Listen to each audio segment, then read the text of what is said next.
Diqqat qiling. O'zbekiston fuqarolariga pensiya yoshi haqida shoshilinch xabar. O'zbekistonda pensiya yoshi 65 yoshga o'zgarishi mumkin. Assalomu alaykum, hurmatli tomoshabinlar. Tezkor va muhim yangiliklarni o'tkazib yubormaslik uchun hozirroq kanalimizga obuna bo'lib, like tugmachasini ham bosib qo'yishni unutmang. Diqqat qiling. O'zbekistonliklar 2026-yildan 65 yoshdan pensiyaga chiqadimi? Jahon banki O'zbekistonga uzoq muddatli istiqboldan pensiya yoshini oshirishni tavsiya qildi. Unga ko'ra, O'zbekistonda 2025-yildan pensiya yoshini sekin 65 yoshga oshirishni nazarda tutuvchi qaror qabul qilinishi eng yaxshi variant bo'ladi. Bu taklifni O'zbekiston qabul qildimi? Jahon banki O'zbekistonga uzoq muddatli istiqbolda pensiya yoshini oshirishni tavsiya qildi. Bu boradagi tavsiya hukumat so'rovi bilan tayyorlangan hisobotdan o'rin olgan. Unga ko'ra, O'zbekistonda 2025-yildan pensiya yoshi sekin 65 yoshgacha oshirilishi nazarda tutuvchi qaror qabul qilinishi eng yaxshi variant bo'ladi. Ya'ni O'zbekiston pensiya yoshini ayollar uchun 55 yosh, erkaklar uchun esa 60 yosh bo'lgan sobiq ittifoq mamlakatlari ichidagi yagona davlat hisoblanadi. 1990-yillardagi o'tish davri islohotlari vaqtida ko'plab mamlakatlar pensiya yoshini 2-3 yilga oshirdilar, deyiladi hisobotda.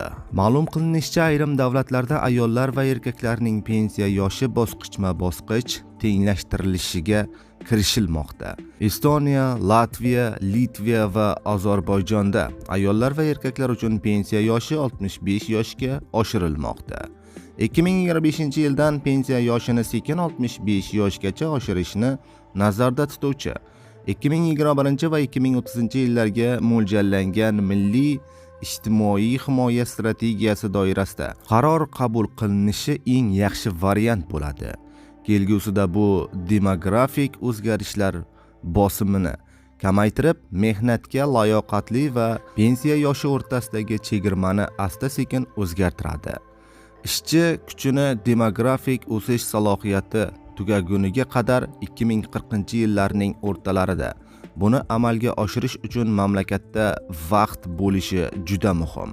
Chunki bu milliy raqobatlashtirish masalalaridir, deya keltirilgan Jahon banki hisobotida. Bu taklif qabul qilindimi? Tizim mas'ullaridan uzoq olishga urindik.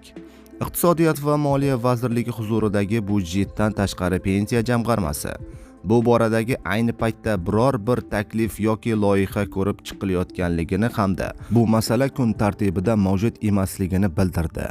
Demak, bu taklif hech bir kuchga ega emas va xavotirga o'rin yo'q, deyiladi xabarda.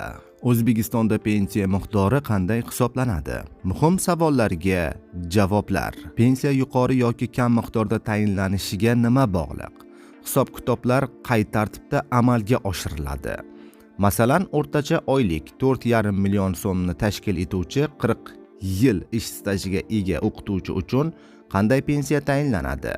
Jamg'arma bu boradagi bir qancha muhim jihatlarga aniqlik kiritdi. Yoshga doir pensiya erkaklar 60 yoshga to'lganida va ish staji kamida 25 yil bo'lgan taqdirda, ayollar esa 55 yoshga to'lganida va ish staji kamida 20 yil bo'lgan taqdirda tayinlanadi. Bunda kamida 7 yil ish staji mavjud bo'lganida bor stajga mutanosib miqdorda to'liqsiz yoki doir pensiya tayinlanadi. Nogironlik pensiyasi qonunchilikda belgilangan tartibda birinchi va ikkinchi guruh nogironligi belgilangan shaxslarga beriladi. Bunda nogironlik belgilangan vaqtda quyidagicha ish stajiga ega bo'lish talab etiladi.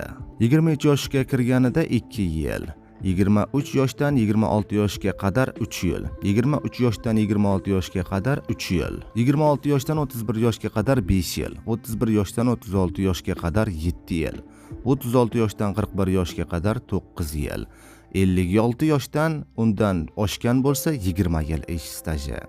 Boquvchisini yo'qotganlik pensiyasi vafot etgan boquvchisining qaramog'iga bog'liq mehnatga qobiliyatsiz oila a'zolariga tayinlanadi. Bunda vafot etgan fuqaroning farzandlariga 18 yoshga qadar agar o'qisa 23 yoshga qadar pensiya to'lab boriladi.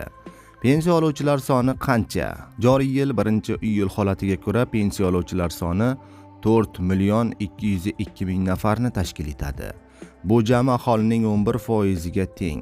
Shunday yoshga doir pensiya 3.477.000 nafar. Nogironlik pensiyasi esa 475.500 nafar.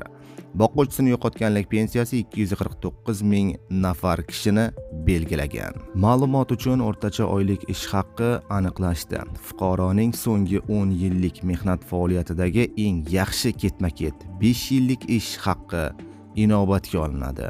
Bunda pensiya hisoblash bazaviy miqdori 471.012 karrasidan 5.652.000 so'mdan yuqori ish haqqi inobatga olinmaydi. Avvalgi yillardagi ish haqqi o'tgan davrlarda ish haqqi oshish koeffitsientlari inobatga olgan holda zamonaviylashtirilgan, ya'ni bugunga qadar qiymati hisoblanadi.